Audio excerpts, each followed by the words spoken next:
औज़ुबिल्लाहि मिनश्शैतानिर्रजीम बिस्मिल्लाहिर्रहमानिर्रहीम। I am Taimur Hameed and a very warm welcome to all of you in my YouTube channel universe of physics. आज हम अपने Coulomb's law के lecture को फ़र्दर आगे एक्सप्लेन करेंगे। जिस तरह पिछले 2 लेक्चर्स जो मैंने दिए थे कूलम्स लॉ के ऊपर, उसमें हमने कूलम्स लॉ के इंट्रोडक्शन को डिस्कस किया था। कूलम्स लॉ की जो हमारे पास स्टेटमेंट थी मैथमेटिकल फॉर्म्स थी, ठीक है, उसके हमने रिलेशन फाइंड किया था मैथमेटिकल फॉर्म का। उसके बाद हमने डायरेक्शन ऑफ फोर्स को डिस्कस किया था कूलम्स लॉ में। तो आज हम जो डिस्कस करेंगे वो भी कूलम लॉ का ही हमारे पास फर्दर आगे टॉपिक होगा, जिसमें हमने वैल्यू ऑफ के फाइंड करनी है, जो कूलम्स लॉ में हमारे पास के कांस्टेंट आया था। अगर मैं अपने प्रीवियस लेक्चर्स को रिकॉल करूं तो हमारे पास एक कूलम्स लॉ की मैथमेटिकल फॉर्म आई थी जो कि इस तरह थी, F = K Q1 Q2 divided by R square, और इसको हमने इक्वेशन नंबर 3 का नाम दिया था। इधर जो हमारे पास ये के था, this K is known as constant, Coulomb's constant. इस के को हम क्या कहते थे? कूलम कांस्टेंट कहते थे। आज इस कूलम के इस कांस्टेंट के की हमने क्या करनी है? वैल्यू फाइंड करनी है कि इस कूलम कांस्टेंट की वैल्यू हमारे पास क्या है। तो बेसिकली जो हमारे पास के है, कांस्टेंट के, ठीक है, ये हमारे पास 2 चीज़ों पे डिपेंड करता है इसकी value. The value of constant के डिपेंड्स ऑन, जो हमारे पास कांस्टेंट के है इसकी वैल्यू 2 चीज़ों पे डिपेंड करती है। पहली चीज़, मीडियम बिटवीन 2 पॉइंट चार्जेस, यानी जो 2 पॉइंट चार्जेस हमने लिए थे उनके दरमियान हमारे पास मीडियम क्या है, ठीक है। और दूसरी बात कि हम फोर्स को, चार्ज को और इस डिस्टेंस को किस यूनिट में मेजर कर रहे हैं, ठीक है। तो कूलम कांस्टेंट की वैल्यू हमारे पास किन 2 चीज़ों पे डिपेंड करती है? एक, मीडियम बिटवीन 2 चार्जेस, और दूसरी, the unit in which force, charge and distance is measured, वो यूनिट जिसमें हम फोर्स, चार्ज और डिस्टेंस को क्या करेंगे? मेजर करेंगे। तो इन सिस्टम इंटरनेशनल यानी सिस्टम इंटरनेशनल यूनिट्स में जो आपके पास कांस्टेंट की है, इन सिस्टम इंटरनेशनल यूनिट्स में, यानी ऐसा यूनिट्स में जो कांस्टेंट के है, इसकी वैल्यू आपके पास आती है 1/4 पाई एप्सिलॉन नॉट। यानी सिस्टम इंटरनेशनल में जो कांस्टेंट के है हमारे पास, इसकी वैल्यू हमारे पास क्या होगी? 1/4 पाई एप्सिलॉन नॉट। और इस 1/4 पाई एप्सिलॉन नॉट की जो हमारे पास वैल्यू होगी वो होगी 9 × 10⁹ न्यूटन मीटर स्क्वायर पर coulomb square. 9 × 10⁹ newton metre square पर कूलम स्क्वायर। हर एक बच्चे को ये वैल्यू याद होनी चाहिए, कांस्टेंट के की वैल्यू, ठीक है। अब 9 × 10⁹ ये तो हमारे पास वैल्यू है। अब न्यूटन मीटर स्क्वायर पर कूलम स्क्वायर आपके पास क्या है? न्यूटन अब आपके पास किसकी यूनिट है? फोर्स की, ठीक है। डिस्टेंस की यूनिट आपके पास क्या है? मीटर, ठीक है। तो आर स्क्वायर है तो मीटर स्क्वायर हो जाएगा, ठीक है। Q1 एक चार्ज कूलम, Q2 दूसरा charge coulomb, coulomb into coulomb, coulomb square.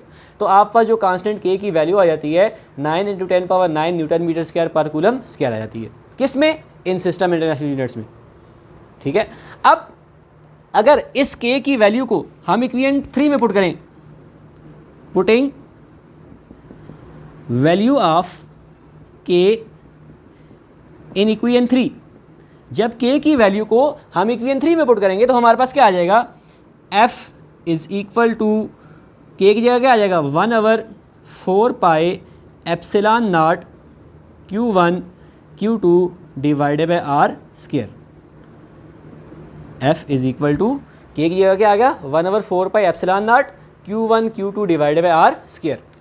अब इधर ये जो इक्वेशन 4 है, ये जो हमारे पास क्या इक्वेशन 4, इसमें ये जो एप्सिलॉन नॉट है, ये जो क्या हमारे पास एप्सिलॉन नॉट, ये शो कर रहा है हमारे पास epsilon naught represents permittivity of free space और परमिटिविटी इन एयर। या आप एप्सिलॉन नॉट को रिप्रेजेंट करते हैं परमिटिविटी ऑफ फ्री स्पेस के लिए एप्सिलॉन नॉट से, या आप एयर के लिए भी एप्सिलॉन नॉट को करते हैं, इस्तेमाल करते हैं। अब इस परमिटिविटी को हम आगे जाके फर्दर एक्सप्लेन करते हैं। तो यहाँ तक आपको पता होना चाहिए कि इस इक्वेशन 4 में जो हमारे पास एप्सिलॉन नॉट है, ये परमिटिविटी ऑफ फ्री स्पेस को या परमिटिविटी ऑफ एयर को क्या करता है? रिप्रेजेंट करता है। और इसकी जो एक्सपेरिमेंटल वैल्यू होती है and it's experimental value is 8.85 into 10⁻⁻12 coulomb square पर न्यूटन पर मीटर स्क्वायर। और इसकी जो हमारे पास एक्सपेरिमेंटल वैल्यू होती है इस एप्सिलॉन नॉट की, ठीक है, वो क्या होती है 8.85 इंटू 10⁻⁻12 कूलम स्क्वायर पर न्यूटन मीटर स्क्वायर। ये उस वक्त होती है जब हमारे पास दो चार्जेस के दरमियान या तो फ्री स्पेस होगी या क्या होगी, एयर होगी। ऑलमोस्ट फ्री स्पेस एयर के लिए हम क्या करते हैं, एप्सिलॉन नॉट यूज़ करते हैं। तो इस एप्सिलॉन नॉट की जो हमारे पास एक्सपेरिमेंटल वैल्यू होगी वो हमारे पास क्या होगी 8.85 इंटू 10⁻⁻12 कूलम स्क्वायर पर न्यूटन मीटर स्क्वायर। ये वैल्यू भी आपको क्या होनी चाहिए, याद होनी चाहिए। अब ये जो इक्वेशन 4 है, ये जो हमारे पास क्या इक्वेशन नंबर 4, ये हमारे पास रिप्रेजेंट करती है कूलम्स फोर्स को इन फ्री स्पेस। जो हमारे पास इक्वेशन 4 है ये किसको रिप्रेजेंट करती है, कूलम्स फोर्स को रिप्रेजेंट करती है जब दो चार्जेस के दरमियान हमारे पास, जब दो पॉइंट चार्जेस के दरमियान मीडियम हमारे पास क्या होगा, फ्री स्पेस आर एयर होगी। तो इसी तरह इस वैल्यू को 8.85 इंटू 10⁻⁻12 को आप यहाँ पुट करते हैं, पाई की वैल्यू पुट करते हैं 4, इस सारी चीज़ों को मल्टीप्लाई डिवाइड करते हैं, आप पास ऑटोमेटिकली के की वैल्यू आ जाती है 9 इंटू 10⁻9 न्यूटन मीटर स्क्वायर पर कूलम स्क्वायर। तो एक आपको ये वैल्यू, ठीक है, के कांस्टेंट के की, और दूसरी आपको एप्सिलॉन नॉट की वैल्यू ज़ुबानी क्या होनी चाहिए, याद होनी चाहिए, ठीक है, और साथ इनके यूनिट्स भी याद होनी चाहिए, न्यूटन मीटर स्क्वायर पर कूलम स्क्वायर और कूलम स्क्वायर पर न्यूटन मीटर स्क्वायर। अब ये तो हमारे पास वैल्यू ऑफ के थी, ठीक है, जब हमारे पास मीडियम क्या था, एयर थी या क्या था, फ्री स्पेस थी। अब हम कूलम्स लॉ को फाइंड करते हैं इन मटेरियल मीडियम। जो नेक्स्ट हेडिंग हमारे पास है वो है Coulomb's law in material medium.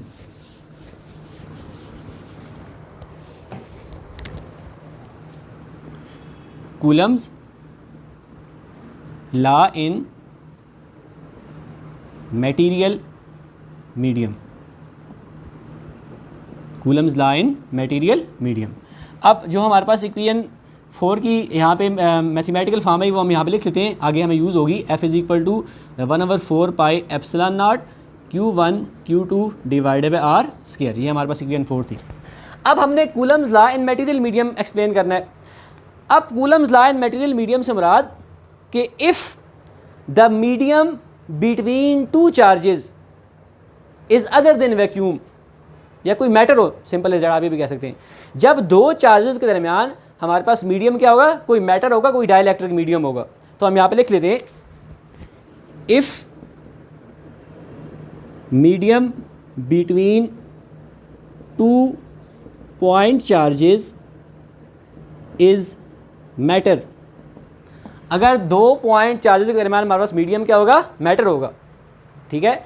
तो जब हमारे पास दो पॉइंट चार्जेस के दरमियान मीडियम मैटर होगा, अदर देन वैक्यूम होगा या अदर देन एयर होगा, ठीक है, तो उस वक्त हमारे पास जो वैल्यू ऑफ के होगी, देन द वैल्यू ऑफ के, कांस्टेंट के चेंजेस। तो वैल्यू ऑफ कांस्टेंट के हमारे पास क्या हो जाएगी, चेंज हो जाएगी। जब वैल्यू ऑफ कांस्टेंट के चेंज होगी तो automatically then coulomb force also reduces, then Coulomb's force also reduces. तो फिर आपका कूलम फोर्स भी क्या हो जाएगी, रिड्यूस हो जाएगी। यानी कि जब हम वैक्यूम के अलावा किसी और मैटर को दो पॉइंट चार्जेस के दरमियान प्लेस करेंगे तो उसकी वजह से हमारे पास जो कांस्टेंट के होगा उसकी वैल्यूज चेंज होंगी। उसकी वैल्यू क्या होगी, चेंज। फिर 9 इंटू 10⁻9 नहीं रहेगी, ठीक है। तो जब वैल्यू ऑफ कांस्टेंट के हमारे पास चेंज होगी तो उस वक्त हमारे पास जो कूलम्स फोर्स होगी उसकी वैल्यू भी क्या हो जाएगी, रिड्यूस हो जाएगी। उसकी वैल्यू भी क्या हो जाएगी, रिड्यूस। तो जब हमारे पास कोई मैटर प्लेस करेंगे दो चार्जेस के दरमियान वैक्यूम की जगह, तो जो आपके पास कांस्टेंट के होगा उसकी वैल्यू क्या हो जाएगी, K is equal to 1/4 pi epsilon. के आपके पास किसकी इक्वल हो जाएगा, 1/4 पाई एप्सिलॉन। वैक्यूम के लिए हम यहाँ पे एप्सिलॉन नॉट यूज़ करते थे, लेकिन जब चार्जेस के दरमियान कोई मैटर आ जाएगा तो एप्सिलॉन नॉट की जगह हम क्या यूज़ कर देंगे, एप्सिलॉन यूज़ कर देंगे। ये एप्सिलॉन हमारे पास शो करता है परमिटिविटी को। किसको शो करता है, परमिटिविटी को। तो जब के की वैल्यू हमारे पास ये हो जाएगी, K is equal to 1/4 pi epsilon, तो हमारे पास फिर कूलम्स फोर्स जो होगी किसकी इक्वल हो जाएगी, देन इक्वेशन 4 बिकम्स, तो फिर हमारे पास इक्वेशन 4 क्या हो जाएगी, F is equal to 1/4 pi epsilon Q1 Q2 divided by r square. साथ हम यहाँ पे क्या लिख देंगे, मैटर, ठीक है। यहाँ पे हमारे पास मीडियम आ गया, मैटर आ गया कोई, ठीक है। यहाँ पे आप क्या लिख सकते हैं, वैक्यूम, ठीक है। यहाँ पे आप वैक्यूम भी लिख सकते हैं, ठीक है, एयर भी लिख सकते हैं। तो जब मैटर आएगा या अदर मीडियम आएगा एयर के अलावा कोई भी या वैक्यूम के अलावा कोई भी, तो उस वक्त आप पास एप्सिलॉन नॉट किया क्या आ जाएगा, एप्सिलॉन आ जाएगा। ये मेरे पास क्या आ गई, equation number 5। Here epsilon represents permittivity. Epsilon किसको रिप्रेजेंट करता है, परमिटिविटी को रिप्रेजेंट करता है। अब व्हाट इज परमिटिविटी, परमिटिविटी क्या चीज़ है, परमिटिविटी क्या चीज़ है। अब हमने परमिटिविटी को क्या करना है, एक्सप्लेन करना है। अब परमिटिविटी किसी भी मीडियम की ऐसी प्रॉपर्टी होती है, the property of a medium which affects the magnitude of forces between two point charges. यानी किसी भी मीडियम की वो प्रॉपर्टी जो मैग्नीट्यूड ऑफ फोर्स को दो पॉइंट चार्जेस के दरमियान क्या करे, अफेक्ट करे, रिड्यूस करे, कम करे, रेजिस्ट करे। या आप ये भी कह सकते हैं the resistive force, basically permittivity एक रेजिस्टिव फोर्स होती है जो दो पॉइंट चार्जेस के दरमियान फोर्स को क्या करती है, अपोज करती है, फोर्स को क्या करती है, अपोज। तो परमिटिविटी को हम बेसिकली डिफाइन कैसे करेंगे, the property of a medium, यानी कि मीडियम की वो property which affects the magnitude of force between two point charges। यानी जो मैग्नीट्यूड ऑफ फोर्स को अफेक्ट करती है किसके दरमियान, दो पॉइंट चार्जेस के दरमियान।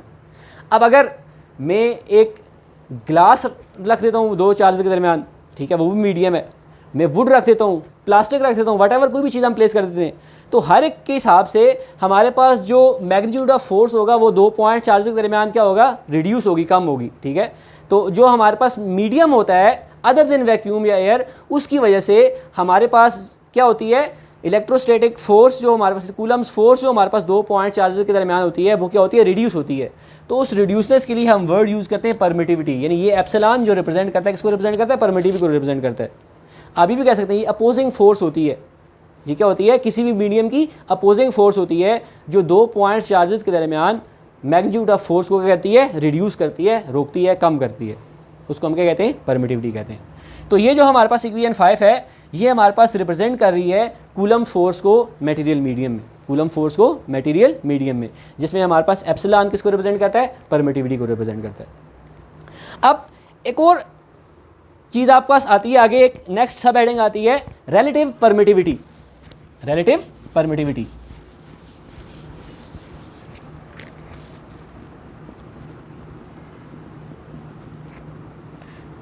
Relative permittivity. अब हम एक्सप्लेन करते हैं व्हाट इज रिलेटिव परमिटिविटी, कि हमारे पास रिलेटिव परमिटिविटी क्या होता है। हमारे पास रिलेटिव परमिटिविटी क्या होता है, ये रेशो होती है दो मीडियम्स के दरमियान, the ratio of permittivity in medium to the permittivity in vacuum, the ratio of permittivity in medium, ठीक है, divided by permittivity in vacuum. यहां पे हम सबसे पहले डिफाइन इसको कर लेते हैं, the ratio of permittivity of medium to the permittivity of free space is called relative permittivity।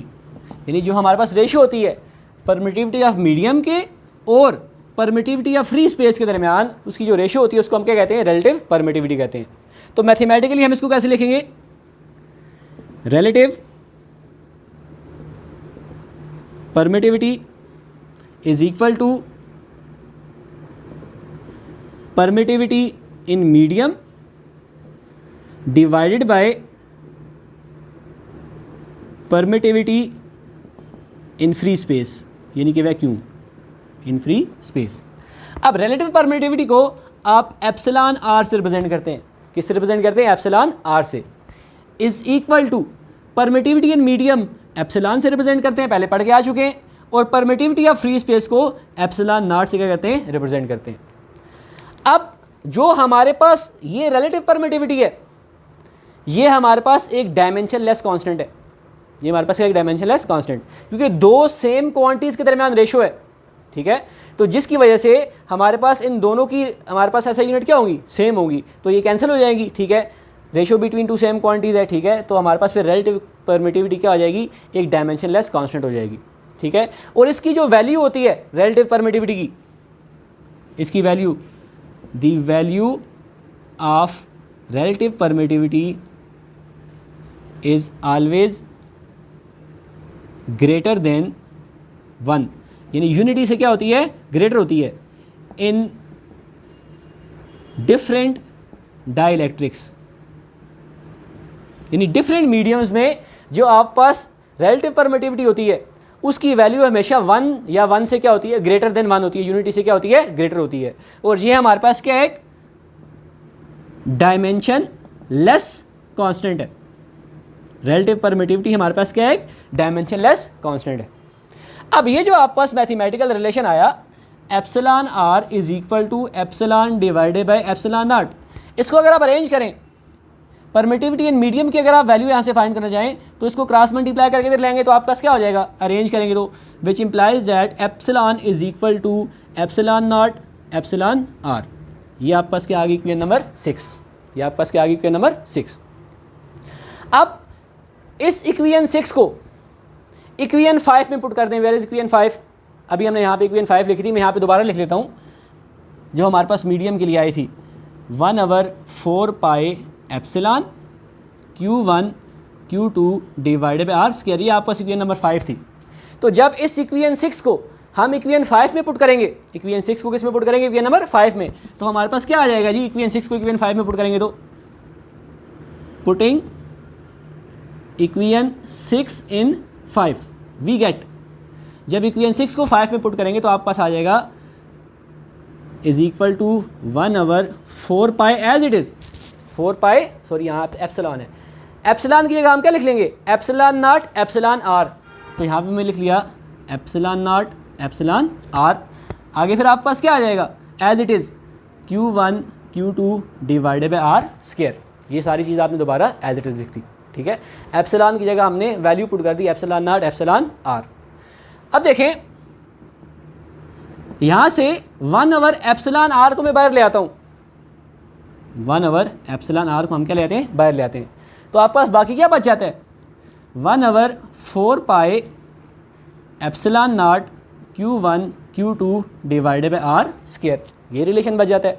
इस 1/एप्सिलॉन आर को हम क्या ले आए, बाहर ले आए, तो बाकी आपके पास क्या बच गया, 1/4 pi epsilon naught Q1 Q2 divided by are square. तो फिर देखिए आपके पास क्या हो जाएगा जी, F medium is equal to 1/एप्सिलॉन आर एज इट इज़, ये सारी की सारी चीज़ मेरे पास किसकी इक्वल है, 1/4 pi epsilon naught Q1 Q2 divided by are square, vacuum के इक्वल है, यानी कूलम्स लॉ इन वैक्यूम यानी फ्री स्पेस, ठीक है। तो इसी जगह मैंने FVAC लिख दिया, ठीक है, कूलम फोर्स इन वैक्यूम। तो देखिए इसको अगर आप मज़ीद सिंप्लीफाई करें, ठीक है, इसको क्रॉस मल्टीप्लाई करके इधर ले जाएं तो आपके पास क्या आ जाएगा, epsilon r F medium is equal to epsilon vacuum, arrange करके लिख लें, F vacuum is equal to epsilon r F medium. अब ये जो इक्वेशन है, दिस इक्वेशन, अब इस इक्वेशन से हमें क्या पता चलता है कि जो हमारे पास कूलम फोर्स है, जो हमारे पास क्या है, कूलम फोर्स, 2 पॉइंट चार्जेस के दरमियान जब हमारे पास मीडियम वैक्यूम होगा, जब 2 पॉइंट चार्जेस के दरमियान हमारे पास मीडियम क्या होगा, वैक्यूम होगा, फ्री स्पेस होगी, तो उस वक्त जो हमारे पास कूलम फोर्स होगी वो स्ट्रांगर होगी, उस वक्त कूलम फोर्स हमारे पास क्या होगी, स्ट्रांगर। लेकिन जब 2 पॉइंट चार्जेस के दरमियान हमारे पास जो मीडियम होगा वो अदर देन वैक्यूम होगा, कोई और मैटर होगा, तो उस वक्त हमारे पास जो कूलम फोर्स होगी 2 पॉइंट चार्जेस के दरमियान वो क्या होगी, कम होगी। दोबारा समझिए, इस इक्वेशन से हमें क्या पता चलता है कि हमारे पास जो कूलम फोर्स है between 2 point charges, this equation represent that coulomb force between 2 point charges is stronger in vacuum.